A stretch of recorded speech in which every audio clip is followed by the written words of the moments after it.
Hi, my name's Barry Crampton. Today I'm going to show you around our Audi A6 Allroad, then I'll take you for a ride in it, but first I'll tell you a little bit more about it.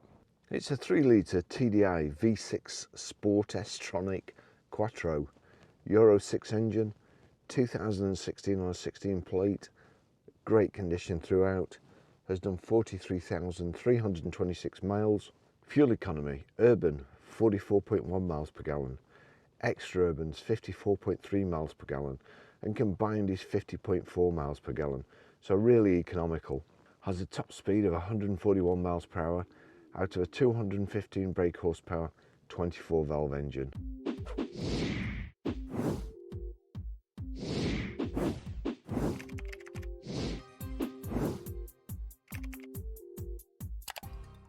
So being the Allroad, it's got a couple of little extras, a little bit higher. It's got these plastic wheel arch extensions and also these the sill protector there. 10-spoke diamond cut and dark silver alloy wheels. It's got Pirelli P0s all round. So we've got the high pressure headlamp wash, real deep chin spoiler, which is unusual for a four-wheel drive because normally you'd want more ground clearance, but it has got this scuff plate on there. We've got front parking sensors, the Quattro badge and the big Audi grille. I'll just show you the engine.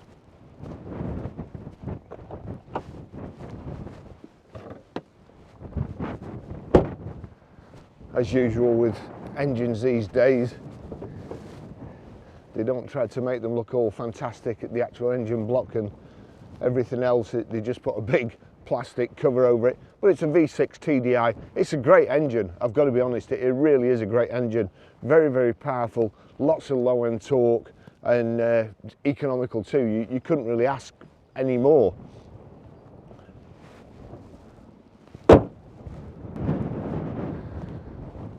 Chrome brightwork around the windows, rear privacy glass. You've got this real chunky roof bar carrier system. Looks really good. Got the tailgate spoiler here.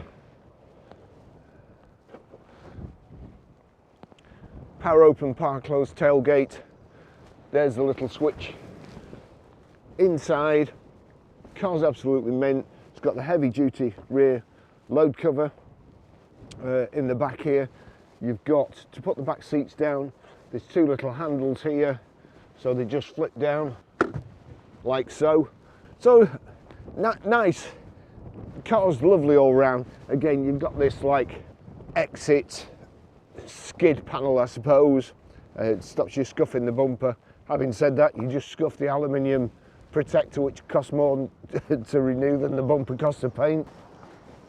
The rear load cover, when the tailgate goes up, that slides up, gives you easier access to your luggage, or to put your luggage in. As you see there, it just put the tailgate up, that goes up, gives you a nice cavernous load area. So there you go. Rear parking sensors, twin exhausts.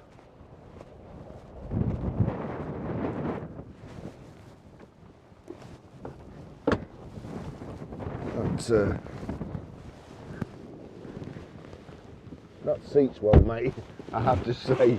Very, very heavy. Really nice inside, plenty of headroom here.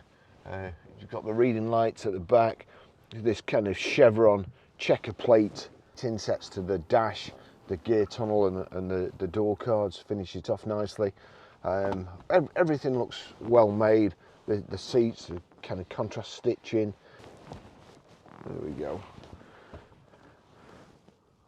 I don't think the rear seats have been used too often. There's two cup holders as well. You've got your rear controls here for the climate control. Vents here at the side and vents there. Coat hooks, big handles, another coat hook there. It is really nice. The nice and high back too. I see there's kind of staples for, I'm assuming for attaching the child seat, as well as the Isofix rear child seat anchor points in the back here. seats are cut out here, so you've got knee room. And although I've got the chair a long way back, my driver's seat a long way back, I've still got enough room here. Once you've actually got in, if you can do that, if you can get in all right, then it's comfortable. It's lovely. Okay, I'll just take you for a ride in it. Not sure what the audio is going to be like. It's blowing an absolute gale today, but I'll do my best.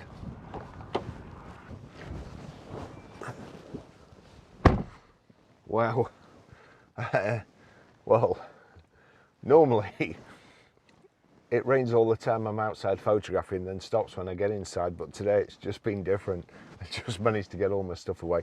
Anyway, that's the Audi key. It's keyless go, so you don't need it. We do have 2 keys, and that's the valet key. So put that somewhere, and then foot on the brake, start, stop. No need for gloves in here.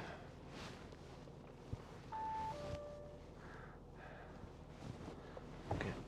Dispose of them, and then the jacket too, I think.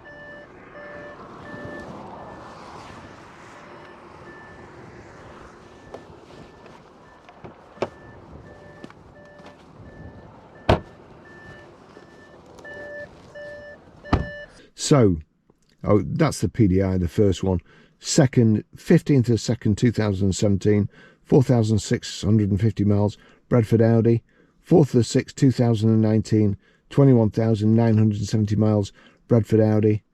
21st of 7th, 2020, 27,590 miles, Harrogate Audi, including gear oil. It's quite important to have these gearboxes, the gear oil changed, so that's good. 26th of 6th, 2021, 32,970 miles, Canterbury Audi, including brake fluid. 4th of 4th, 2022, 40,560 miles, Canterbury Audi, including gear oil again. Right. Okay, let's go. Get the wipers on. I can tell you now, it's in need of, unless it's in need of a rear wiper blade, unless it's just grease on the screen. But that would get right on my nerves. Got front and rear parking sensors.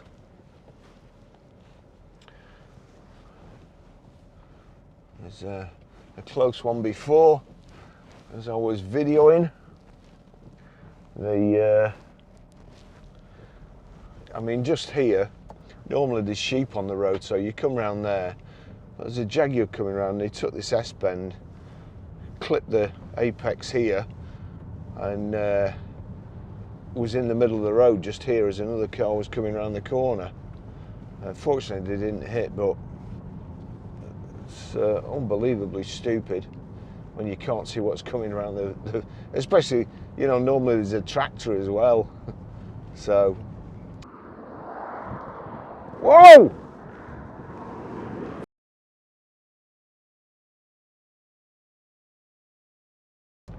Anyway, back to the car. Lovely car, drove great up here. I've got the heated seat on. It's that's extremely warm as well at the moment, so we'll knock that off. Give the sheep a bit of room.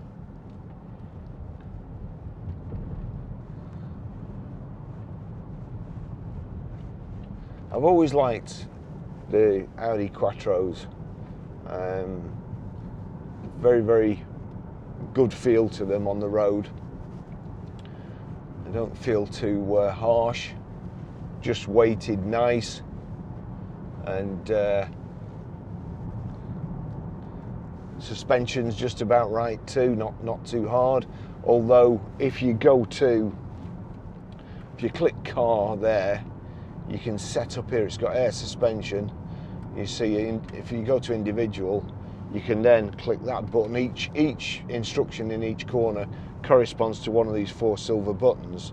So there you go, you can set up the engine and gearbox, comfort, dynamic, dynamic's horrible, honestly. I don't know why they even have set individual, but air suspension, auto, dynamic.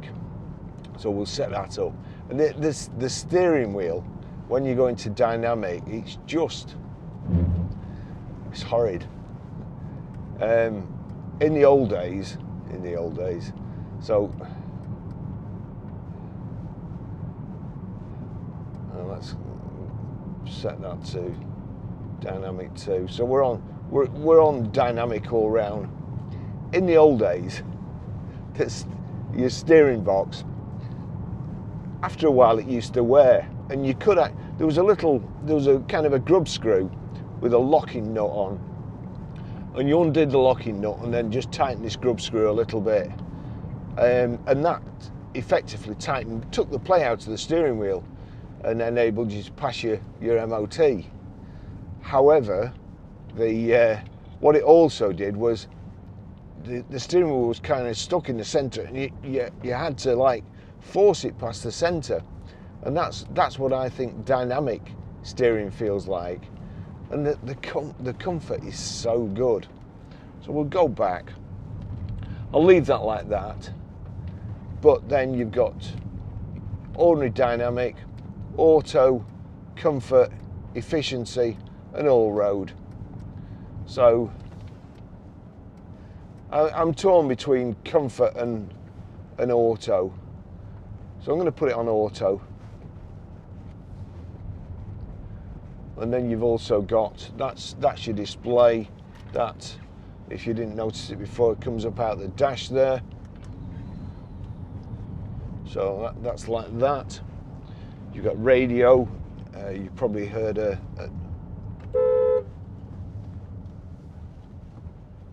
an audio book playing before when I got out of the car. So it's got Bluetooth hands-free, Bluetooth audio streaming.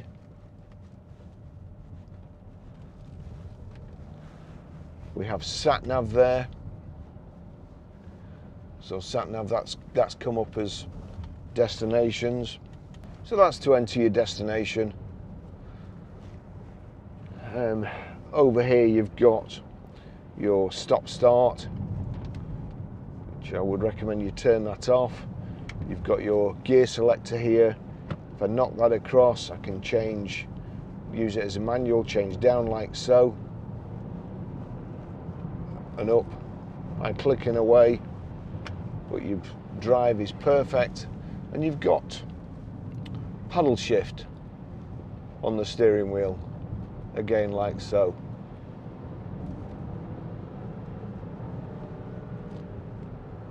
Engine sounds great. Good specification in the car. Heated mirrors. Let's just see, turn that away. There you've got power folding door mirrors. They close when you shut the car too. I thought it was Milano leather, but I think it's Valcona leather. Very, very nice leather in Audis. Seats are very comfortable. Front central armrest here. You've got place there which is padded or for your phone. So that's the first catch. Or you can just pull the whole lot up. Just wait till we get around this corner. Yeah, bit of straight road. That's at the back there. It's kind of the MMI interface, so you can get a lead to plug your mobile in and what have you. And you've got a power socket there. But as I say, it is Bluetooth.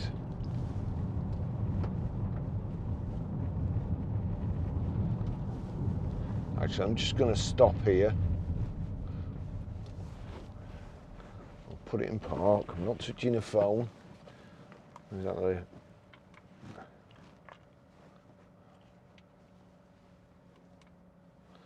There we go. Put my glasses on. Okay. Not because it's sunny, but because I want to record something.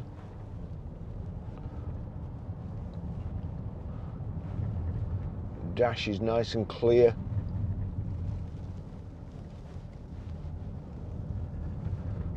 And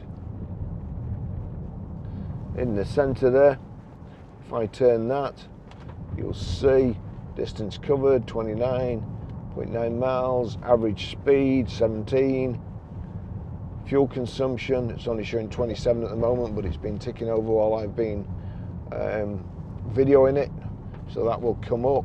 Driving time, fuel range, date. There's a swallow in front of us there, giving us an escort up the country lane. So, fuel gauge on the right hand side, speedo, information display in the centre, rev counter, and then coolant temperature. And down here, if you can see, that's your cruise control. If I click the end in there, that's set the cruise control. If I knock it up, it will increase the cruise control speed, and if I knock it down, it'll decrease it. If I knock it away from me, it knocks it off, and if I pull back, it resumes the speed. Right, it's pretty dismal today, so don't need my sunglasses on. Over here, you've got electric memory seats, so they are electrically adjustable. From the side here, I think we've also, yes we have, that's there's a round button, that's lumbar support. Once you set your door mirrors, I'm just going to move the door mirrors, just check they're working okay. Get around this bend. So yep, that door mirror is working okay. Flip it over to that one, that's working okay. And now I've got my seat right. The steering wheel is height and reach adjustable, but that's manually adjustable, so that's not controlled by your electric memories. But I click set and 1, you hear the beep, that's it. So we'll just move everything about, and you'll see the mirrors change there. So that was position 2. So that was position 2 that was set before. And then I click, sorry, you've got to keep your finger on the button. Click position 1, my mirrors change, the seat changes, and I'm back to where I had it set.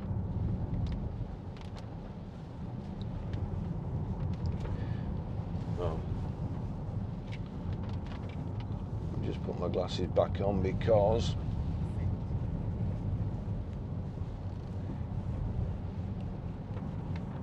put them on the end of my nose so I can look forward, and it still videos. So there you go. If you click that button, and then you can move, you've got the efficiency program, digital speedo, that's the one I like to have it on, in the center, but it does control what you can see, tells you whether your cruise control's on and so on, and what it's set at. Again, if I just click the end in there, it's just, I'm just clicking the speed of the cruise control up.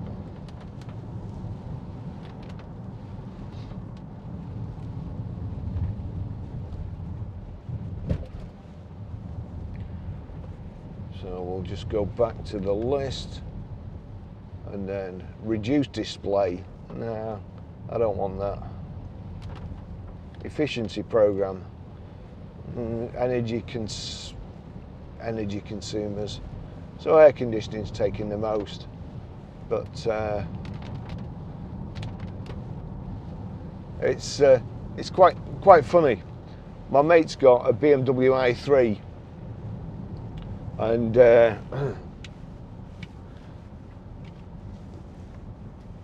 we were going out for lunch on Saturday, and he set off. We were only going a few miles to the Blue Anchor at Bretherton. If you live anywhere near Bretherton, you must go. It's fantastic. They do extra cold Guinness and an all-day buffet, which is just brilliant. So anyway, we're going there, and he set off, and it done 49 miles, I think it was.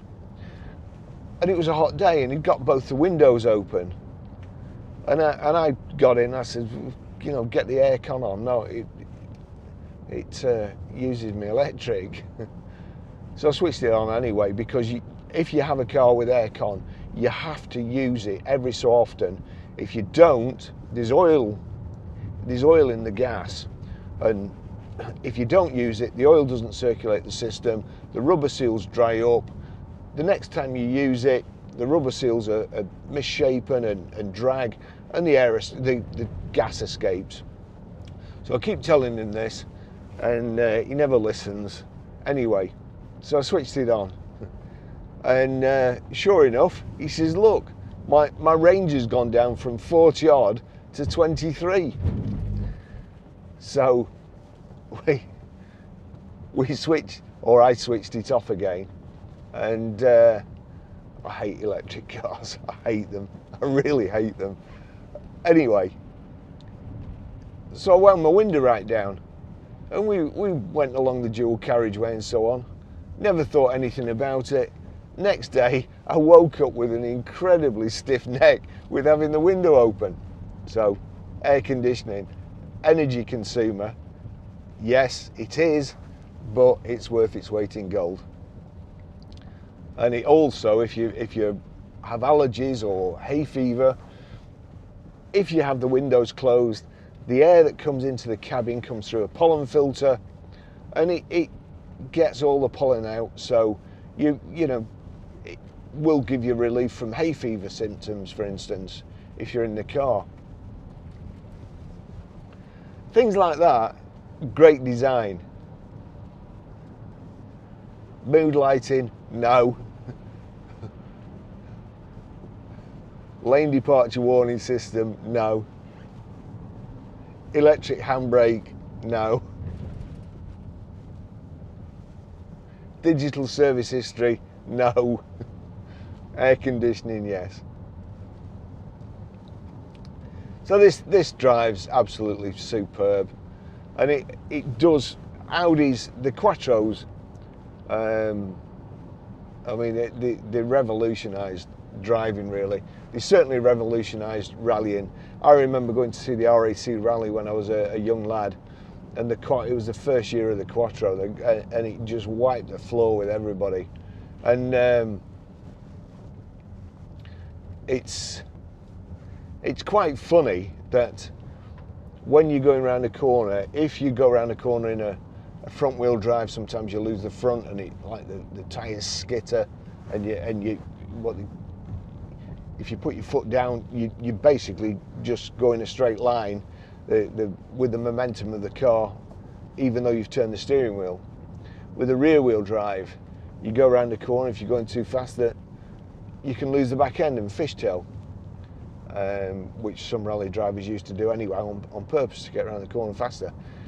And you go around in a Quattro, and you can virtually keep the power on and keep going forward and keep steering if you drive like a maniac. But I have to say, I was out in that Merc 4MATIC the other day, and that was good. BMW do the X-Drive, but for a road car, then I would say the Audi system, to me, feels the best. It's not as good as Range Rover, but that's a completely different thing. It's you know, a proper off-road car. But this, I mean, this would be ideal for, I don't know, I would see somebody like a vet using this, or somebody who likes to do a bit of fishing, or you know, got a caravan towing. It's a lovely car. Here you've got your electronic handbrake, you've got auto hold there. That's your kind of iDrive system.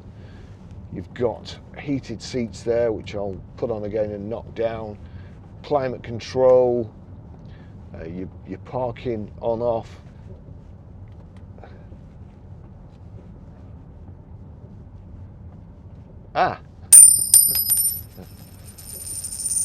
Car salesman, eh?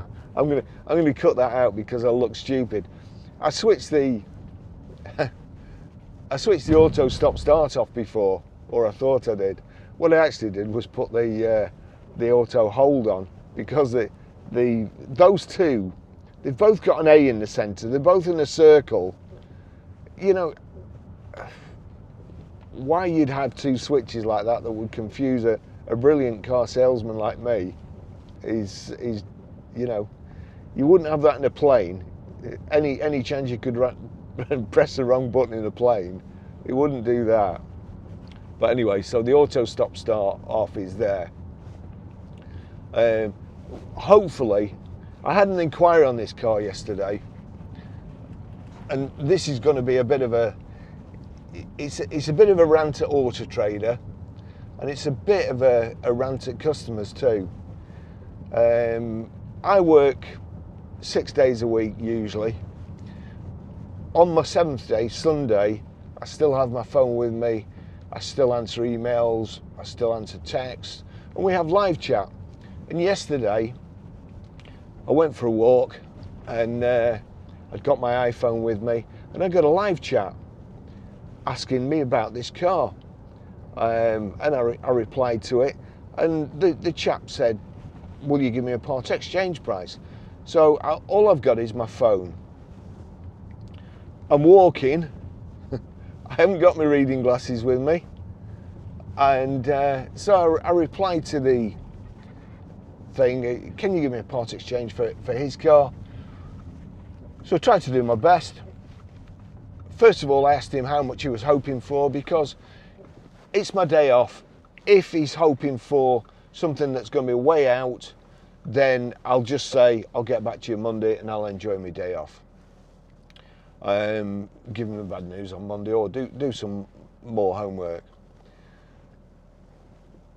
He replied the usual thing, as much as possible, which, you know, there you go.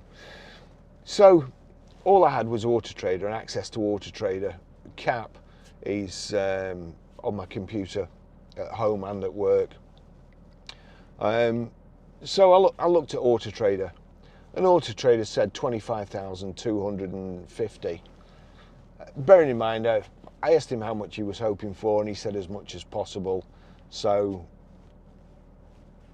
I put, Auto Trader says your car's worth 25,000. Normally there'll be, you know, a couple of wheel scuffs, and even doing wheel scuffs, it's 400 quid to get them done properly if they're polished alloys. It's 400 quid plus VAT. So Auto Trader says it's worth £25,000. Now, bearing in mind, I asked him how much he wanted, was looking for. So he come back, not interested in Auto Trader price, that's 6,000 out. So I just put, right, okay, thanks for your interest, sorry we couldn't help. And then he come back to me, We Buy Any Car is offering £30,000. Right, fair enough. So I put, that's a good shout, I'm not trying to steal your car, so if you sell it to them, that would be great. In fact, it'd be fantastic for me, because I didn't want his car anyway. We like to buy what we like to sell, and the car he had, I don't like to sell them. I don't like them, they're too much trouble. So if he sells it to We Buy Any Car and buys our car, that's good. He gets his 30 grand that they've offered him, although I suspect when he actually got there, he wouldn't get 30 grand, but that's by the by. It's not going to be 5 grand out. They will chip him, but unless there's something drastically wrong, it's not good. So he's quids in. I don't mind that.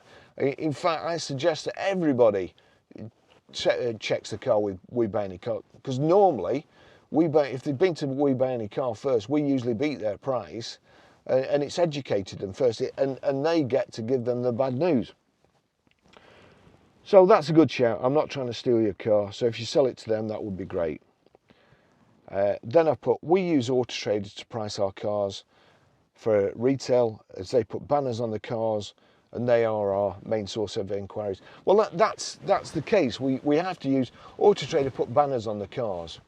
So unless we use their prices, if we give too much for a car, it ends up with a high price on it.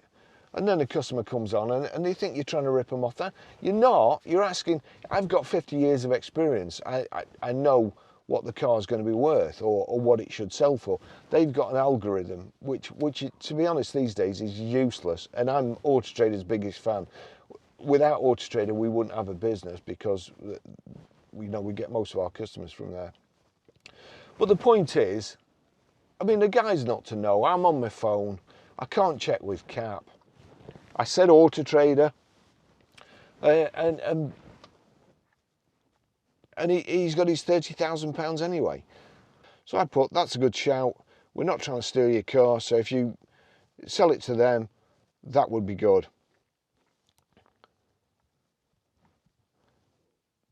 And then he put something like, it sounds like you are. Pity, because I was interested in the car. But I don't see the problem. If you're interested in a car, go and sell it to We Buy Any Car. I don't think your car's worth that anyway. They've got on some vehicles now, the retail vehicles, it's a wholly inappropriate way of them being able to retail cars. They can basically buy them for the auction. We Buy Any Car buys the cars, they put them in British car auction, or they've got their retail side. So I'm surprised the Monopolies Commission have let them get away with that. But there you go, you know, you can't win them all. I don't want his car. I don't have to take his car. He doesn't have to buy my car. He doesn't have to take my price. But, you know, give us a break. Me and John, we had a guy come in the other day. He'd been offered £8,850 on his car. It was worth more. I cannot for the life of me take advantage of people. I can't lie. This chap, he'd been offered 88.50. I thought it was worth 9.5 grand. I could have offered him another 50 quid. I didn't. I offered him 9.5 grand because that's what the car was worth. We're not here to pinch your cars. We're not here to take advantage of you. We've been in the job. I've been in the job for 50 years. Me and John, we do all right. We're happy. We love going to work. We love doing what we're doing. Neither of us are particularly interested in money. If I get it, I just waste it. If John gets it, he spends it on his grandchildren. So, you know, if you're watching this video, the guy that I had on Sunday, who thinks I was trying to steal your car, you're wrong. Go and sell it to We Buy Any Car. Most of the time, we beat their prices. On the odd occasion, we've had a bad experience with a car, we don't like them, we think they're unreliable, or it just doesn't fit into our stock profile. We don't want it, but give us a break. You know, I don't want aggravation on my day off. I just want an easy life. Thanks for watching. I'll see you in the next video. Ta-da.